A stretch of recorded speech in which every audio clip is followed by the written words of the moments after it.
What is up, weather enthusiasts? I'm your host, Pat's Path Predictor. Let's get right into the weather.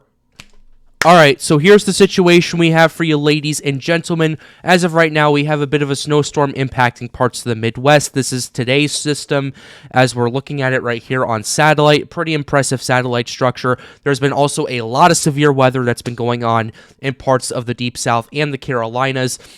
We had a massive squall line earlier impacting parts of Florida with tornado warnings all over the place, as a matter of fact. So if we can go ahead and kind of show you the Storm Prediction Center and what we're potentially looking at. Here's what we have for today. We still have that enhanced risk that has been in effect over here for parts of Florida, Georgia, and the Carolinas. Here's the main risks that we're looking at. Tornado risk is still at 10% hatched, which means we have a 10% risk of an EF2 tornado or greater happening within 25 miles of a point, and this is in effect for much of Florida, for parts of the Carolinas, including Wilmington and Charleston. So if you're tuned in from those areas, you have to keep an eye out. Remember, find your safe place, and if a tornado warning happens, seek shelter immediately. Here's the wind threat. Still a 30% wind threat throughout Florida, Georgia, and the Carolinas, which means we have a 30% risk of 65 knot or 75 mile per hour wind gusts happening within 25 miles of a point. That's why that hatched is there. And here's the hail risk. We're at about a 5% hail risk as of right now, which basically we have a 5% chance of hail happening within 25 miles of a point, or 1-inch hail rather. And that's pretty much what we're looking at right here when it comes to our severe weather risk. It's been really interesting to see how this whole thing's been playing out. I actually want to go ahead and kind of read the summary a little bit to see what we're potentially playing with over here. Here's what we're looking at. There is an enhanced risk of severe thunderstorms today from the Carolinas and Florida and Georgia. We already talked about that. Tornadoes, some strong, damaging to severe gusts and isolated hail, are expected over parts of the southeast from the eastern Gulf Coast to the coastal Carolinas. Here's the southern states that we're looking at right here.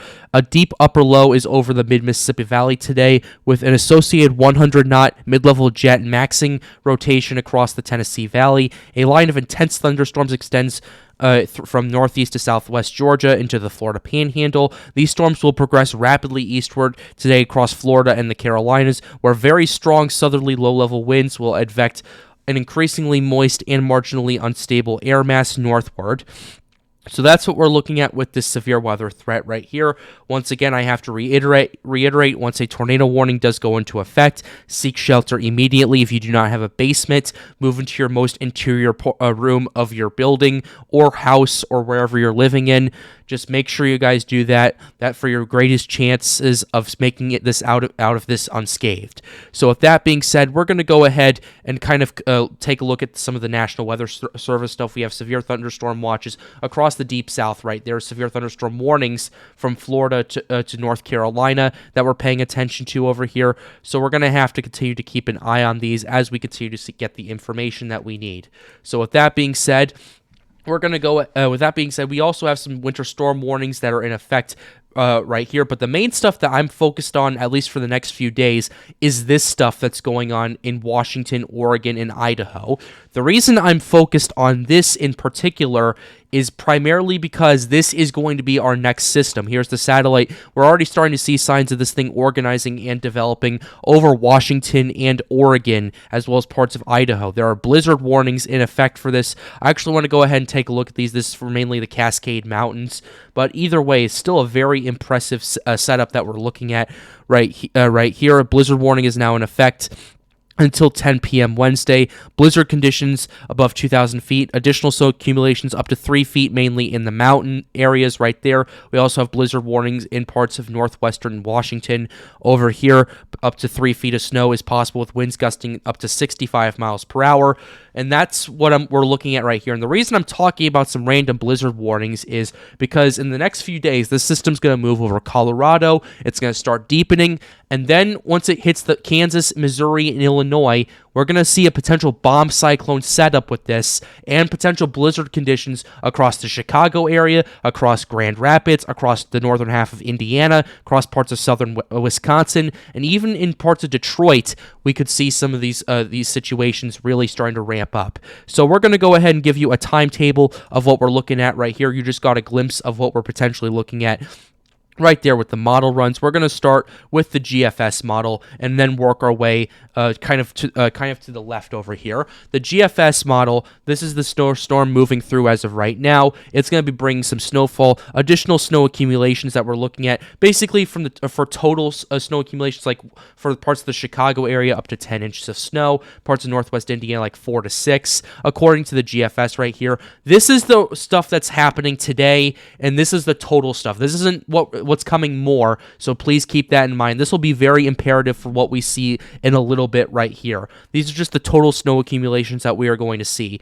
And then we have a potential Alberta Clipper kind of slow moving at a very weak storm moving through parts of Chicago, Wisconsin, Michigan, those areas. But then on January 11th, we start seeing some snow happen. We start seeing some stuff starting to organize and develop in Kansas, Nebraska, Missouri, and Iowa, and things really get intense as we continue to look at this. This is a 999 millibar system. Keep this in mind as we progress through the next 24 hours right here. Here's what we're looking at. Basically, by the start of Friday morning, as of right there, the pressure starts to go down a bit, but then the pressure really starts to bomb out, I'd say around 6 a.m. on Friday, and the big snow starts to fall in the Chicago area. So the situation that we have right here, this thing starts to organize and rapidly bomb out. That's why it's a bomb cyclone. A bomb cyclone is basically a cyclone that drops 24 millibars in 24 hours. It's similar to rapid intensification during hurricane season. But already we are at, what is this? 3 p.m. on Friday Central Time, and we're down to a 979 millibar system. About 12 hours before that, we are down to we are at 991. So this thing is rapidly intensifying as we continue to speak, and then things really continue to blow up. We're down to 974 according to the GFS, and then things get down to 973, and along those lines gets down to 972. And I've seen some previous models getting this down to the 960s millibars range right here. And then the lake effect kind of kicks in and kind of remains there for the next couple of days. What are we looking at for total snow accumulation? Here's what the GFS is showing right here. This is pretty crazy right here. Across a lot of the Chicago area, total, this is after this other snowstorm has passed right here. We're looking at a potential accumulation of 10 to 15 inches across much of the Chicago suburbs. But in northwest Indiana and western Michigan, things get pretty crazy right here. We're going to go ahead and zoom in for you. In parts of northwest Indiana and parts of Illinois, we're seeing potentially up to 32 inches of snow total from this. Where we were at before with this system was about 4.2. Where we're at now, we're about 30 plus inches of snow. So if this model is correct, we're looking at, for parts of northwest Indiana in particular, we're looking at up to 2 feet of snow. Now, I'm going to be completely honest with you guys. I think that's personally a bit outlandish right there. But I do think that maybe somewhere along the lines of 18 to 24 inches, especially in the Chicago exurbs in northwest Indiana, as well as areas like Southbend, potentially up to Grand Rapids, and in parts of Michigan. We could see potentially up to 18 to 24 inches of snow with this. And other models have kind of corroborated this, because if we should go ahead and show you the European's also been pretty crazy. I posted on Twitter earlier this morning what the 0Z European was showing right here, and this is it right here. The 12Z isn't out at the time of recording this video, so that may be a bit different. Things are, of course, subject to change, so do keep that in mind. But either way, we were looking at 6 to 10 inches across the Chicago area before this thing, and now we're looking at pretty much by the time this lake effect kind of stops by the January 14th, we're looking at anywhere from 24 to 30 inches total across the Chicago area. In the Chicago area proper, the Chicago suburbs and Chicago proper, we're looking anywhere from 12 to 18 inches of snow, in addition to the 10 inches that this is already being forecast to drop. I'm not sure what the exact totals are as of right now, but these numbers are going to decrease primarily due to the fact that we already got a lot of snow happening today across a lot of these areas.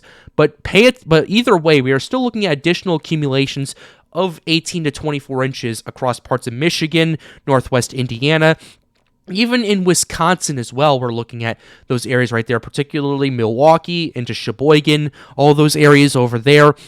And even Madison total could see 20 inches of snow, 6 inches from the first, about 13 from the second. None of this is set in stone, so take these with a grain of salt, and we'll continue to keep you updated over here as we get more information starting to trickle in. And even the GEM GDPS has been showing some stuff happen. Now, granted, by the time this whole thing stops, the GEM GDPS has been a bit more conservative as of late, but they are calling for another potential snowstorm to hit on January 15th, and it's pretty interesting to kind of take a look at the setup right here. I will go ahead and show you the continental United States because we don't have the Midwest sector to show you that. They're calling for another snowstorm to happen in the Chicago area, mainly one of those low pressure clipper systems starting on the 14th and moving through on the 15th. It kind of dissipates as we continue to move through and then starts to ramp up again. I'm not 100% sure how reliable this is, although a little bit of snow isn't exactly out of the question. There is still quite a bit of a good pattern for this right here, but even still, by the time we're done with all of this,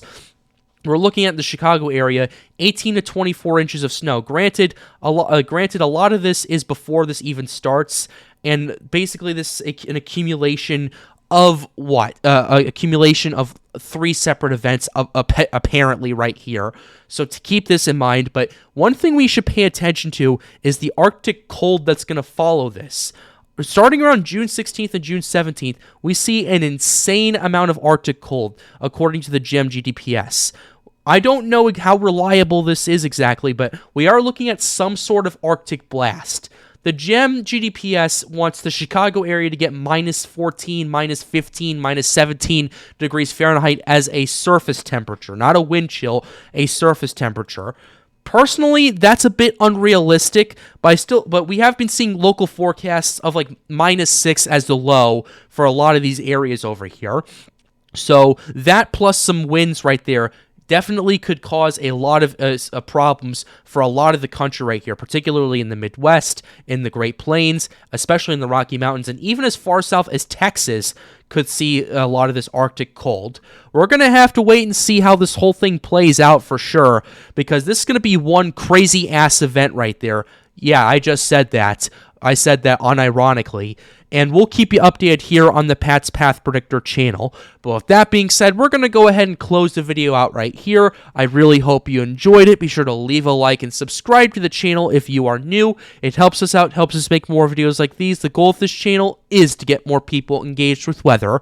And if you want to come ask us some more questions and you want to see the behind the scenes of these videos, please be sure to join the Storms United Discord server. The link of it is right over there. With that being said, have a wonderful day, guys. Stay safe.